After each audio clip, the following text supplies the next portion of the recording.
சனி வக்ர பயிற்சி பலாபலன்கள் வந்து ரொம்ப அழகா பரிகாரத்தோட ரொம்ப சூப்பரா சொல்லிட்டு இருக்கீங்க மேம். இன்னைக்கு நம்ம பார்க்க போறது வந்து விருச்சிக ராசி. விருச்சிக ராசிக்கு இந்த சனி வக்ரம் எப்படி மேம் இருக்கு? இந்த விருச்சகமே வாழ்க்கையில ரொம்ப ரொம்ப கஷ்டப்படக்கூடிய ஒரு இது. ஆனா அதுல இந்த சனியோடைய நட்சத்திரம் அனுசம்னு ஒரு நட்சத்திரம் இருக்கும். அதை விட விசேஷம் வேற எதுவுமே கிடையாது. அது அவ்வளோ ஒரு பெரிய விசேஷம். நம்ம எல்லாருக்கும் இந்த விருச்சகத்துல அனுச நட்சத்திரத்தில் பிறந்த காஞ்சி பெரியவா வந்து எல்லாருக்கும் தெரியும். அவ்வளோ ஒரு தனக்காக இல்லாம இவங்க பொது காரியமாக இருக்கிறாங்கன்னா இவங்களுக்கு நல்ல பேரு புகழ் எல்லாமே கிடைக்கும். இவர் 3க்கும் 4க்கும் பொறுப்பு வகிக்கக்கூடியவர். இவங்களுடைய விருச்சகத்தின் முயற்சியையும் கம்யூனிகேஷனையும் அவங்களுடைய சுகபோகத்தையும் தரக்கூடியவர் யாருன்னா சனி பகவான். அப்படிப்பட்ட சனி பகவான் இப்ப பூர்வ புண்ணியஸ்தானத்துல இருக்க. பொதுவா அந்த சனி பயிற்சியில இந்த விருச்சகத்துக்கு சூப்பரான பலன்கள் அப்படின்னு சொல்லியிருப்பாங்க. ஆனா இந்த நேரம் என்ன பண்ணுவாங்க? சூப்பர். இவங்க கோவிலுக்கு போகலாம் அப்படின்னா எந்த சனீஸ்வர பகவானுடைய ஆலயம் வந்து செல்லலாம்? கண்டிப்பா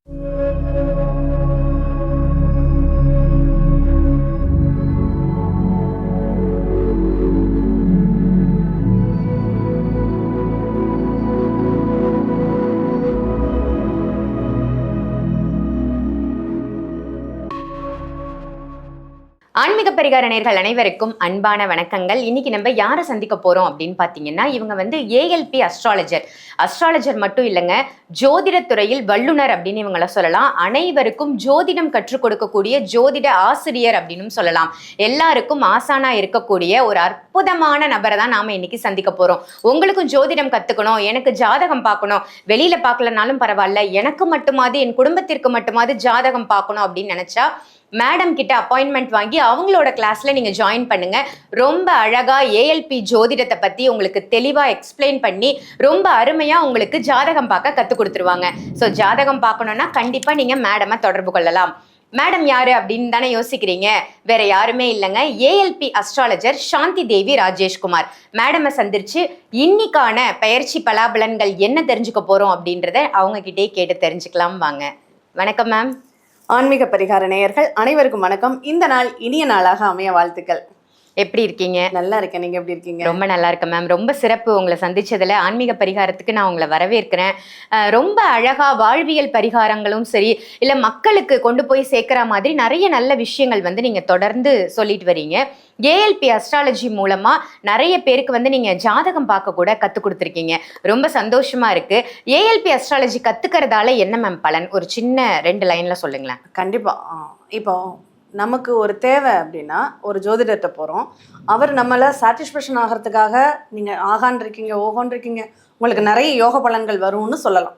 இன்னொரு சில ஜோதிடர்கள் இருக்காங்க, அவங்களுக்கு இன்னொரு அடிஷ்னல் வருமானம் வேணும் அப்படிங்கிறதுக்காக உங்களுக்கு இந்த தோஷம் இருக்கு, இதை கழிக்கணும், இந்த தோஷம் இருக்கு, இதை கழிக்கணும், இதுக்கு பரிகாரம் பண்ணுங்க அப்படின்னு நம்மளை டைவர்ட் பண்ணியும் விடலாம்.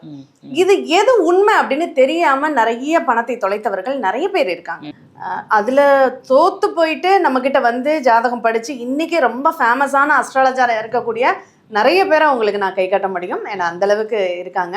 நம்மகிட்ட வரும்போது கட்டணம் செலுத்துவதற்கு கூட பணம் இல்லை, இன்ஸ்டால்மெண்ட்ல பண்ணிட்டு படிச்சுட்டு இன்னைக்கு அவங்க ஒரு ஜாதகத்திற்கு 25,000 வரையும் வாங்கக்கூடிய அளவுக்கு கெப்பாசிட்டியா வளர்ந்துருக்காங்க. அப்படிங்கிறப்போ ரொம்ப பெருமையா இருக்கு. நமக்கு நம்ம அடுத்தவங்களை சார்ந்து இருக்காமல் நமக்கு நாமே தெரிந்து கொள்ளக்கூடிய பெரிய பலன்கள் எல்லாமே நீங்க ஒரு ஜோதிடத்தை பாத்துக்கலாம். பட் அவர் கரெக்டா தான் சொல்றாராங்கிற ஒரு புரிதல் நமக்கு இருந்ததுன்னா நம்ம பயப்படாம இருக்கலாம். அப்படிங்கறதா இதுல நம்ம கத்துக்கிறதுனால ஏற்படக்கூடிய பலன். சூப்பர் மேம், ரொம்ப அருமையா சொன்னீங்க. இன்னைக்கு நம்ம ஆன்மீக பரிகார நேயர்களுக்காக சனி வக்ர பயிற்சி பத்தி சொல்லுங்க மேம். ஒவ்வொரு ராசிக்குமான சனி வக்ர பயிற்சி பத்தி இன்னைக்கு நம்ம பார்த்துடலாம். சனி வக்ரம் அப்படின்னா என்ன, எந்த டேட்ல வந்து அது நடக்குது? கண்டிப்பா ஒவ்வொரு கிரகத்திற்குமே வக்ரம் அப்படின்னு இருக்கும். அதுல சூரிய சந்திரனுக்கு மட்டும் வக்ரம் அப்படிங்கிறது கிடையாது. மற்ற எல்லா கிரகங்களும் வக்ரம் ஆகக்கூடிய கிரகங்கள் தான். இந்த வக்ரம் அப்படிங்கிறது என்னன்னா, ஒரு கிரகம் தன் அச்சில் நிற்கும் போது, இப்ப நம்ம ஓடுற பஸ்ல இறங்கினோம்னா எப்படி ஆகும்? கொஞ்சம் தூரம் அந்த பஸ். அதே மாதிரிதான் நம்ம வந்து ஒரு தன் அச்சில் ஒரு கிரகம் சுத்திக்கிட்டு இருக்கும்போது திடீர்னு ஸ்தம்பனம் ஆயிடும். அந்த ஸ்தம்பனம் ஆகும்போது பாக்குறவங்களுக்கு அது பின்னாடி நகர்ற மாதிரி ஒரு தோற்றத்தை உருவாக்கும். அதுக்கு பேர் தான் நம்ம வக்ரம்னு சொல்றோம். ஆனா உண்மையிலே கிரகம் வந்து பின்னாடி நகர்றதெல்லாம் கிடையாது. அந்த டக்குன்னு நிக்கும் போது அது சில நிமிஷம் அது பின்னாடி போற மாதிரி ஒரு ஃபீலை உருவாக்கும். இப்போ பஸ் நின்றுட்டு இருக்கும், சில பஸ் மூவ் ஆகும்போது நமக்கே நம்ம பஸ் பின்னாடி சிக்னல் எல்லாம் நிக்கும் போது கூட மூவ்மெண்ட் ஆகிற மாதிரி நமக்கு ஒரு ஃபீல் ஆகும். அந்த மாதிரி தான் இந்த வக்ரம். அதுக்கு பேரு ஸ்தம்பனம்னு சொல்றது. சனியுடைய ஸ்தம்பனம் அப்படிங்கிறது பொதுவா நம்ம இந்த சனி பகவான், நான் ஜோதிடம் படிக்கிறப்போ எனக்கு எங்க மாமனார் தான் குரு, தாய் மாமாவும் கூட. அப்ப இந்த சனி பகவான் ஒருத்தர் வாழ்க்கையில என்னென்னலாம் கஷ்டங்களை கொடுப்பாருன்னு ஒரு பாடலாவே, புலிப்பாணி பாடல் மாதிரி ஒரு பாடலாவே அவரே ஓனா எழுதினது. அந்த பாடலை சொல்லிடுவாங்க. அந்த பாட்டை சொன்னோம்னா போதும், சனி பகவான் என்ன கஷ்டங்களை கொடுப்பாருன்னு அதுல வந்துடும். பாரப்பா ஏழரை சனி அஷ்டம சனியின் பலனதனை சொல்ல கேளு, பல தொழிலும் கெட்டுவிடும் பணத்துக்கோ திண்டாட்டம், பாடுபட்டு சேர்த்த பணம் பல வழியில் விரயமாகி பஞ்சனையில் துயின்ற மகன் பாய் தேடி அலைவானப்பா, பால் சோறு உண்ட மகன் பழைய கூழ் தேடிடுவான், கைத்தொழிலும் கட்டுவிடும் கடன்காரர் மொய்த்து நிற்பார், கையவன் என்ற பெயரும் வரும், கட்டியவள் கலகம் செய்வாள் கடிமனையில் போர்க்களமாம், கஷ்டமோ கஷ்டமப்பா கால்நடையாய் அலைவான் மைந்தன், பெற்றோரும் பகையாவார் பிள்ளைகளும் சொற்கேளார், உற்ற நண்பர் பகையாவார் உறவுக்காரர் பகையாவார், ஊனுறக்கம் கெட்டுவிடும் உடல் நோயோ வதவதைக்கும், சீறி வரும் சென்னாக கண்டம் சிறை பயமும் உண்டாகும் பார், வீட்டினிலே உயிர் சேதம் விசனத்துக்கோ பஞ்சமில்லை, வித்தைகளும் பழிக்காது விவேகியும் மூடனாவான், விதைத்த விதை முளைக்காது விளைந்த பயிர் தேராது, வியாபாரம் நட்டமாகி வேற்றோருக்கு ஓட்டிவிடும், அங்கேயும் பாரப்பா அவதூறு வந்து சேரும், அஷ்டலட்சுமியும் மறைந்திடுவாள் அஷ்ட கண்டங்களும் தோன்றும் அப்பா, அனல்பட்ட புழு போல அலறிடுவார் ஜாதகர். இதுதான் ஏழரை சனிக்கான பாட்டு. அப்ப இந்த ஒரு பாடல்லையே அந்த ஏழரை சனின்றது ஒரு மனிதனுக்கு எப்படி இருக்கும் அப்படிங்கறது அப்படி தத்ரூபமா இருக்கு. மொத்தமா இது அதனுடைய இதுக்குள்ள அடங்கிடும். இத பாட்டை சொன்னாவே போதும், எல்லாருக்கும் கண்ணுல தண்ணி வந்துடும். இதுக்கு மேல பலனே அவங்க கேட்க வேண்டாம், எல்லாமே இதுக்குள்ளே வந்து. அதான் இந்த பாடலை தெரிஞ்சுக்கிட்டாலே போதும், நம்ம என்னெல்லாம் அனுபவிக்க போறோம் அவரவர்களுடைய செயல்களை பொறுத்து. கண்டிப்பா. ஏன்னா அப்படிப்பட்ட சனி பகவானை தான் நீதிமான்னு சொல்றோம். இவர் நமக்கு விருப்பப்பட்டு கஷ்டத்தை கொடுக்கணும்னு கொடுக்கறது இல்ல, நம்ம செய்த செயல் வினைகள் எங்கெங்கெல்லாம் அதுக்கு தான் என்ன விதை ஊனி இருக்கோமோ அதை தான் நம்ம அறுவடை பண்ண போறோம். நம்ம நல்ல பழங்களை எடுத்துச்சோம்னா நல்ல பழமா நமக்கு கிடைக்கும். அப்ப இல்ல வெறும் முள்ளு செடியை தான் நம்ம தூவி இருக்கோம்னா முள்ளுதான் நம்மளை குத்தும். அதனால இந்த சனி பகவான், அதனாலதான் கர்மகாரகன் நீதிகாரகன்னு சொல்றது. இந்த சனி பகவான் நல்ல இடத்துல இருக்காரு அப்படின்னா அவங்களுக்கு நிறையவே நல்ல பலன்கள் வரும். இல்ல அவர் ஆகாத இடத்துல இருக்காருன்னா நிறைய துன்பங்கள் தான் வரும். இப்ப துன்பப்படுறவங்களுக்கு எல்லாம் இந்த வக்ரம் அப்படிங்கிறது ரொம்ப கிஃப்ட். ஆனா நல்லது நடக்கிறவங்களுக்கு இந்த வக்ரம் அப்படிங்கிறது அது கொஞ்சம் கஷ்டகாலம் அப்படின்னு எடுத்துக்கலாம். அதனால யாருக்கெல்லாம் நல்லா இல்லை, யாருக்கெல்லாம் நல்லா இருக்குன்னு நம்ம பார்ப்போம். நிச்சயமா ஒவ்வொரு ராசிக்குமா நம்ம பார்த்துடலாமா. சனி வக்ர பயிற்சி பலாபலன்கள் ரொம்ப அழகா பரிகாரத்தோட ரொம்ப சூப்பரா சொல்லிட்டு இருக்கீங்க மேம். இன்னைக்கு நம்ம பார்க்க போறது விருச்சிக ராசி. விருச்சிக ராசிக்கு இந்த சனி வக்ரம் எப்படி மேம் இருக்கு? விருச்சகத்தை பொறுத்தளவுல ரொம்ப சூப்பரா இந்த சனி பகவான் அவங்களுக்கு நன்மைகளை தருவார். பொதுவா சொல்லுவாங்க, இந்த விருச்சகமே வாழ்க்கையில ரொம்ப ரொம்ப கஷ்டப்படக்கூடிய ஒரு இது.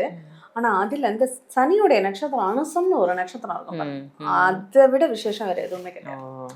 அது அவ்வளோ ஒரு பெரிய விசேஷம். நம்ம எல்லாருக்கும் இந்த விருச்சகத்துல அனுச நட்சத்திரத்தில் பிறந்த காஞ்சி பெரியவா எல்லாருக்கும் தெரியும். அவ்வளோ ஒரு தனக்காக இல்லாமல் இவங்க பொதுக்காரியமாக இருக்கிறாங்கன்னா இவங்களுக்கு நல்ல பேரு புகழ் எல்லாமே கிடைக்கும். செல்ஃபிஷாக இருக்காங்கன்னா அவங்களுக்கு முதல்ல ஆப்பு வைக்கிறவர் சனி பகவான் தான்.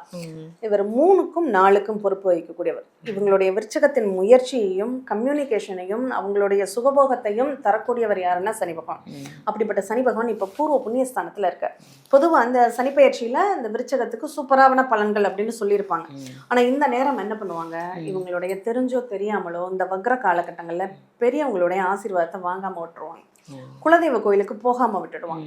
அப்போ ஒரு அலட்சியம் போக்கு அப்படிங்கிறது இந்த நேரத்துல வரும், இந்த சனி வக்ரமான கூடிய காலகட்டங்கள்ல. இதை இந்த நேரத்துல அவங்க அவாய்ட் பண்ணிக்கணும். ரொம்ப கேரிங்க. அப்போ உடம்பு சரியில்லை அப்படின்னு சொல்லி அப்பா அம்மா வயசான காலத்துல கூப்பிடுறாங்கன்னா எல்லா வேலையும் ஒதுக்கி வச்சுட்டு முதல்ல நீங்க அவங்கள தான் கவனிக்கணும். அதே மாதிரி குழந்தைகளுக்கான ட்ரீட்மெண்ட் எடுக்கிறீங்கன்னா அதுக்கு இந்த நேரம் உங்களுக்கு ரொம்ப நல்லா இருக்கு அப்படின்னு சொல்லலாம்.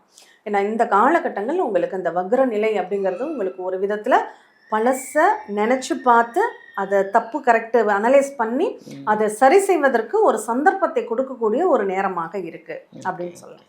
இப்போ ஏதாவது ஒரு தப்பு பண்ணியிருப்போம், யாரையாவது வார்த்தைகளால் தண்டிச்சிருப்போம். அவங்க ஏன்னா விருச்சகம் பொதுவாக தேல் மாதிரி கொட்டும். ஆனால் பெரும்பாலும் ரொம்ப அமைதியாக இருப்பாங்க, தான் உண்டு தன்னுடைய எல்லை உண்டு அப்படின்னு தான் இருப்பாங்க. ஆனால் சில நேரத்தில் அந்த சோதனைக்கே சோதனை வரும்போது அவங்களால தாங்க முடியாது, சுருக்குன்னு ஒரு வார்த்தைனாலும் நறுக்குன்னு சொல்லிடுவாங்க. அந்த வள்ளுவர் வந்து விருச்சகத்துக்காக தான் அந்த திருக்குறளே கூட எழுதியிருப்பாரு, நாவினால் சுட்ட உப்புன்னு ஆறாது அப்படின்னு சொல்லி. அப்போ இவங்க என்ன பண்ணணும், இந்த நேரத்துல வார்த்தையால கூட அடுத்தவங்களை காயப்படுத்தாம. ஏன்னா 2ஆம் இடத்தினுடைய நிகழ்வு இவங்களுக்கு குருவாக இருக்கிறதுனால இவங்க மற்றவங்களை ஆசீர்வாதம் பண்ண பண்ண இவங்க வாழ்க்கை நல்லா இருக்கும். அப்போ அதனால இந்த காலகட்டங்கள் உங்களை குலதெய்வத்தை மனப்பூர்வமாக கும்பிடுங்க. ஏதாவது குலதெய்வத்திற்கு நேர்த்தி கடன் செய்யாம இருக்குன்னா இந்த நேரத்துல அதை போய் செய்யும். ஏன்னா வக்ர காலகட்டங்கள்ல நம்ம அதை கவனிக்கிறது. இப்போ ஸ்தம்பனம்னா என்ன, அந்த குரு வக்ரம்னா என்னன்னா நம்ம அது தன்னுடைய அச்சுல சுழலாம நிக்கிற ஒரு விஷயம். இந்த நிக்கிற நேரத்துல அவங்களை நம்ம கவனிக்கணும். ஓடிக்கிட்டே இருக்கிறப்ப கவனிச்சா போற போக்குல நம்மளை பார்த்துட்டு போவாங்க. நிக்கிற நேரத்துல கவனிச்சா இவன் நம்மளையும் கவனிக்கிறான் தோணல் வரும். ஆமா, அதனால இந்த நேரத்துல உங்க குலதெய்வத்தை நீங்க கும்பிடுங்க. ஏன்னா பூர்வ புண்ணிய ஸ்தானத்துல இருக்கிறதுனால உங்களுடைய முன்னோர்களுடைய ஆசீர்வாதம் அனுகிரகத்தோட நடக்கக்கூடிய நிகழ்வுகள். இப்போ உங்களுக்கு இளைய சகோதரம் உறவுகள்ல எந்த உறவு உங்களுக்கு நல்லது பண்ணும்னா இளைய சகோதரமும் தாய் வழி உறவும் உங்களுக்கு நல்லது பண்ணும் அப்படின்னு சொல்லலாம். இந்த காலகட்டங்கள்ல அம்மா வழி உறவுகள் உங்களுக்கு சப்போர்ட் பண்ணக்கூடிய ஒரு வாய்ப்புகள் கிடைக்கும். அப்ப அவங்கள நீங்க மதிச்சு நடந்துக்கணும்.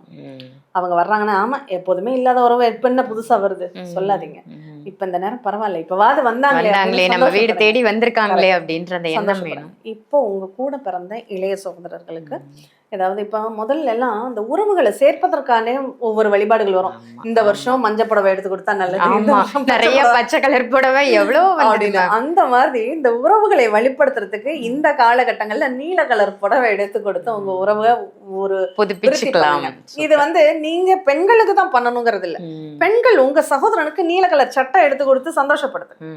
ஏன்னா நம்ம சொல்றது மட்டும் பெண்களுக்கா போற மாதிரி தான் சொல்றாங்க. ஆமா, ஆண்கள் பாவம் எதுவுமே இல்லையேன்னு கூட நினைப்பாங்க. நீல கலர்ல ஒரு சட்டை எடுத்து அவங்களுக்கு பிரசன்ட் பண்ணி அவங்க அன்பை வெளிப்படுத்தலாம். Super super. இவங்க கோவிலுக்கு போகலாம் அப்படின்னா எந்த சனீஸ்வர பகவானுடைய ஆலயம் வந்து செல்லலாம்? கண்டிப்பா இவங்க வந்து பெருமாள் கோவிலுக்கு போகணும். அதுவும் நீலமேக கண்ணன்னு சொல்றது பெருமாளை தான். அப்போ ஒண்ணு நீலகண்டேஸ்வரரா இருக்கணும், ஈஸ்வரனாக இருந்தா நீலகண்டேஸ்வரரா இருக்கணும், இல்லன்னா நீலமேக பெருமாளாக இருக்கணும். பெருமாள் ஆலயமோ அல்லது சிவன் ஆலயமோ நீலமேகம் அப்படின்ற நேம். ஓகே, ரொம்ப சூப்பரா சொன்னீங்க. கார்மேகமாக இருந்தாலும் அது சனி பகவானுக்குரியதுதான். ஓகே, சனி பிரீத்தி அப்படின்னாலே எந்தெந்த ஆலயம் செல்லணும், என்ன பரிகாரம் செய்யணும்னு தான் மக்கள் வந்து எதிர்பார்த்து காத்துட்டு இருப்பாங்க. விருச்சிக ராசிக்கு ரொம்ப அழகா சொன்னீங்க மேம், நன்றி. இந்த பதிவு உங்க எல்லாருக்கும் பயனுள்ள பதிவா அமைஞ்சிருக்கும் அப்படின்னு நினைக்கிறேன். அதே மாதிரி நீங்க ஜாதகம் கத்துக்கணும், எனக்கு ஜாதகம் பார்க்கணும், என்னோட குடும்பத்தினருக்கு ஜாதகம் பார்க்கணும் அப்படின்னு ஆசைப்பட்டீங்கன்னா மேம் கிட்டேயே நீங்க டைரக்டா ஆன்லைன் கிளாஸ்ல வந்து சேர்ந்துக்கலாம். ஸோ ஆன்லைன் கிளாஸ் டீட்டெயில் பத்தி நம்ம இப்ப கேட்டு தெரிஞ்சுக்கலாம். மேம் நீங்க சொல்லுங்க, ஆன்லைன் கிளாஸ் எப்படிலாம் எடுக்கிறீங்க, என்ன மாதிரி விஷயங்கள் சொல்லி தருவீங்க? கண்டிப்பா இப்போ ஆன்லைன் கிளாஸ் இப்போ உள்ள அவசர யுகத்துக்கு ரொம்ப பயனுள்ளதாக தான் இருக்கு. ஏன்னா பல நாடுகள்ல இருந்து நிறைய கத்துக்கிறாங்க. இப்போ இந்த ஆன்லைன் கிளாஸ் கத்துக்கிறதுனால விடிய காலையில பிரம்ம முகூர்த்த நேரம், நம்ம தமிழ்நாட்டுக்கு விடிய காலையில பிரம்ம முகூர்த்த நேரத்துல தான் கிளாஸ் நடக்குது. இந்த கிளாஸ் வந்து முதல்ல எல்லாம் ஜோதிடம் கத்துக்கிறது ரொம்ப கஷ்டமான ஒரு விஷயம். அது பாரம்பரியமா வரணும், தெரிஞ்சவங்க தான் அதை பண்ண முடியும் அப்படிங்கிறதெல்லாம்.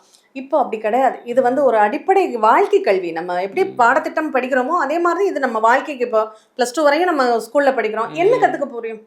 எதுவுமே கத்துக்கிறது இல்லை. அந்த கணக்குகள் போடுறதுக்கு கொஞ்சம் தெரிஞ்சுக்கும், இயல்பான ஒரு சில விஷயங்கள் மட்டும்தான். ஆனா வாழ்க்கையை கத்துக் கொடுக்கக்கூடிய ஒரு கல்வி என்னன்னா இந்த ஜோதிடம் தான்.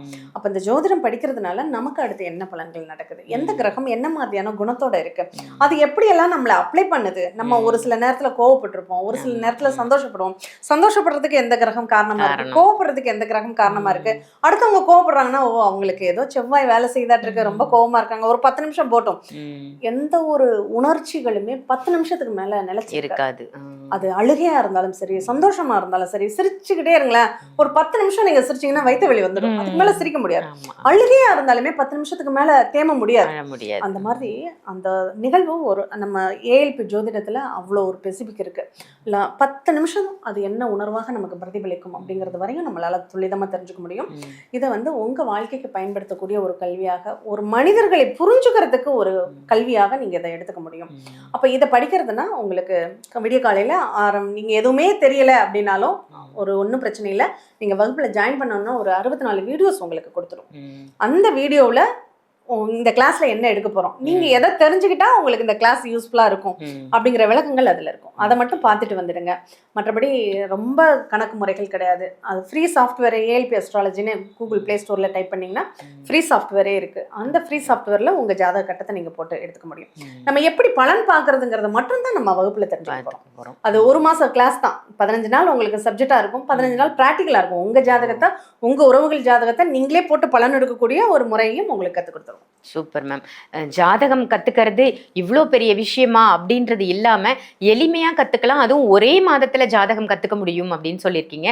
நிறைய பேருக்கு தோணல் இருக்கும், நம்மளும் கத்துக்கலாம், நம்ம பொண்ணுக்கோ இல்ல பிள்ளைக்கோ என்ன மாதிரி விஷயங்கள் நடக்குது, ஏன் திருமணம் ஆகல, நம்ம தெரிஞ்சுக்க முடியுமான்னு ஆசைப்படுவாங்க. ஸோ அதற்கு ஒரு நல்ல வாய்ப்பு ஏற்படுத்தி கொடுத்துருக்கீங்க மேம். ரொம்ப நன்றி. இந்த பதிவு உங்க எல்லாருக்கும் பயனுள்ள பதிவா அமைஞ்சிருக்கும் அப்படின்னு நினைக்கிறேன். இதை மற்ற ராசி நேயர்களுக்கும் ஷேர் பண்ணுங்க. மறக்காம ஆன்மீக பரிகாரம் நம்ம சேனலை சப்ஸ்கிரைப் பண்ணிக்கோங்க. இதே மாதிரி வேற ஒரு நல்ல நிகழ்ச்சியில உங்க எல்லாரையும் சந்திக்கின்றேன். நன்றி, வணக்கம்.